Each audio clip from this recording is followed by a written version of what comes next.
Middlemarch by George Eliot. Chapter 73. Pity the laden one, this wandering woe may visit you and me.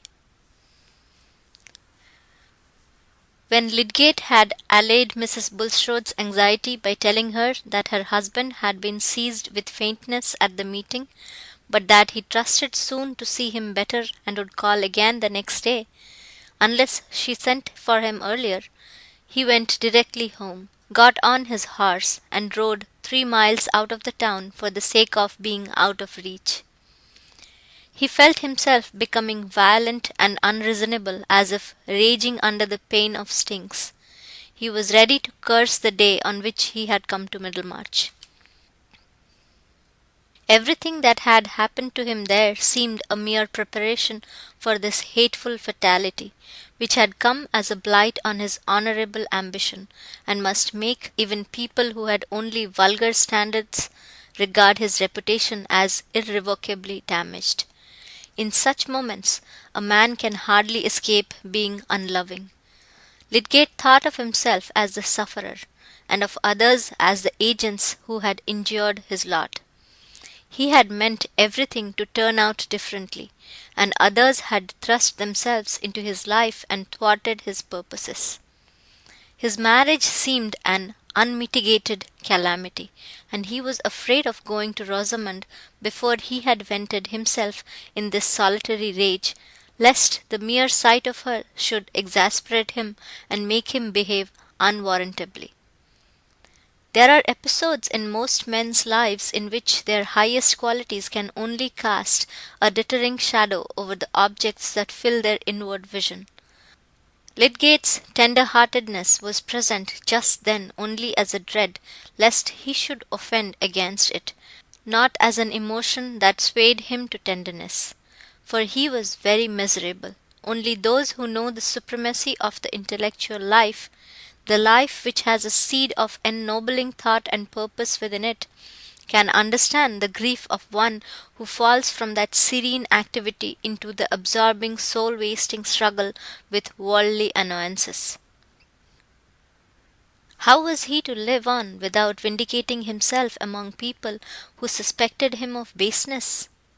How could he go silently away from Middlemarch as if he were retreating before a just condemnation? And yet how was he to set about vindicating himself? For that scene at the meeting, which he had just witnessed, although it had told him no particulars, had been enough to make his own situation thoroughly clear to him. Bulstrode had been in dread of scandalous disclosures on the part of Raffles. Lydgate could now construct all the probabilities of the case. He was afraid of some betrayal in my hearing. All he wanted was to bind me to him by a strong obligation. That was why he passed on a sudden from hardness to liberality. And he may have tampered with the patient, he may have disobeyed my orders. I fear he did. But whether he did or not, the world believes that he somehow or other poisoned the man, and that I winked at the crime, if I didn't help in it. And yet he may not be guilty of the last offence, and it is just possible that the change towards me may have been a genuine relenting, the effect of second thoughts such as he alleged. What we call the just possible is sometimes true, and the thing we find it easier to believe is grossly false. In his last dealings with this man Bulstrode may have kept his hands pure, in spite of my suspicion to the contrary. There was a benumbing cruelty in his position. Even if he renounced every other consideration than that of justifying himself, if he met shrugs, cold glances, and avoidance as an accusation, and made a public statement of all the facts as he knew them, who would be convinced?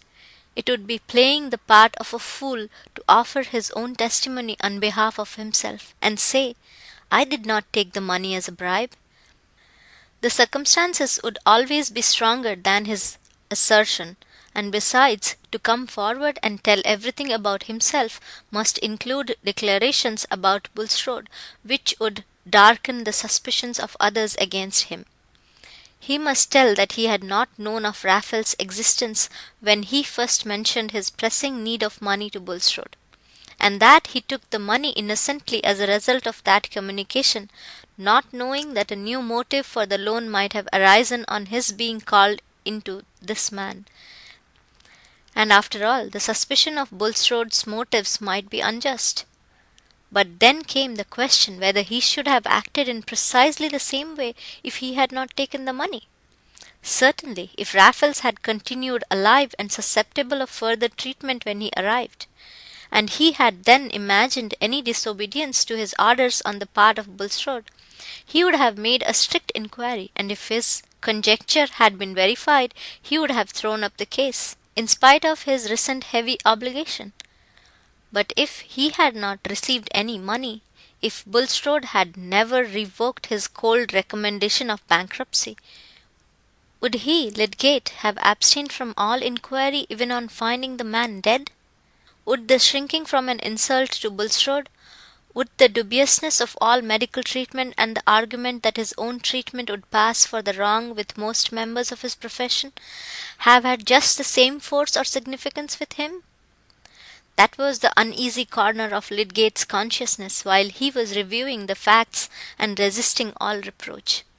If he had been independent, this matter of a patient's treatment and the distinct rule that he must do or see done that which he believed best for the life committed to him, would have been the point on which he would have been the sturdiest. As it was, he had rested in the consideration that disobedience to his orders, however it might have arisen, could not be considered a crime, that in the dominant opinion obedience to his orders was just as likely to be fatal, and that the affair was simply one of etiquette. Whereas, again and again, in his time of freedom, he had denounced the perversion of pathological doubt into moral doubt, and had said, "The purest experiment in treatment may still be conscientious. My business is to take care of life, and to do the best I can think of for it. Science is properly more scrupulous than dogma. Dogma gives a character to mistake, but the very breath of science is a contest with mistake, and must keep the conscience alive." Alas, the scientific conscience had got into the debasing company of money obligation and selfish respects. "Is there a medical man of them all in Middlemarch who would question himself as I do?"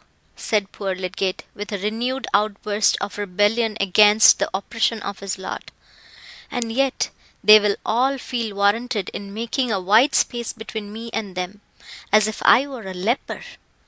My practice and my reputation are utterly damned, I can see that. Even if I could be cleared by valid evidence, it would make little difference to the blessed world here. I have been set down as tainted, and should be cheapened to them all the same." Already there had been abundant signs which had hitherto puzzled him, that just when he had been paying off his debts and cheerfully on his feet, the townsmen were avoiding him or looking strangely at him, and in 2 instances it came to his knowledge that patients of his had called in another practitioner. The reasons were too plain now. The general blackballing had begun. No wonder that in Lydgate's energetic nature the sense of a hopeless misconstruction easily turned into a dogged resistance. The scowl which occasionally showed itself on his square brow was not a meaningless accident. Already when he was re-entering the town after that ride taken in the first hours of stinging pain, he was setting his mind on remaining in Middlemarch, in spite of the worst that could be done against him. He would not retreat before calumny, as if he submitted to it. He would face it to the utmost, and no act of his should show that he was afraid.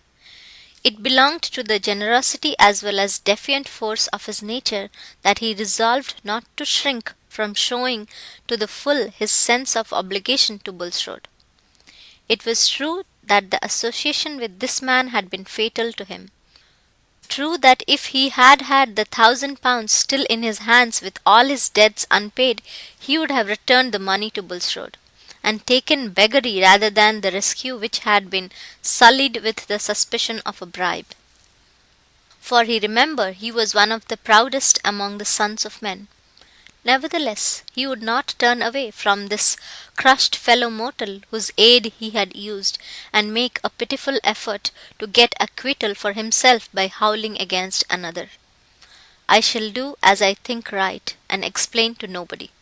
They will try to starve me out, but—" He was going on with an obstinate resolve, but he was getting near home, and the thought of Rosamond urged itself again into that chief place from which it had been thrust by the agonized struggles of wounded honour and pride. How would Rosamond take it all?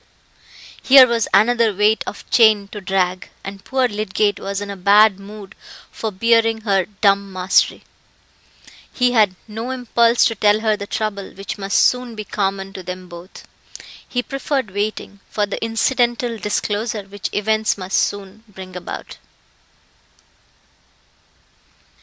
End of chapter 73. Recording by Red Abras. February 2008.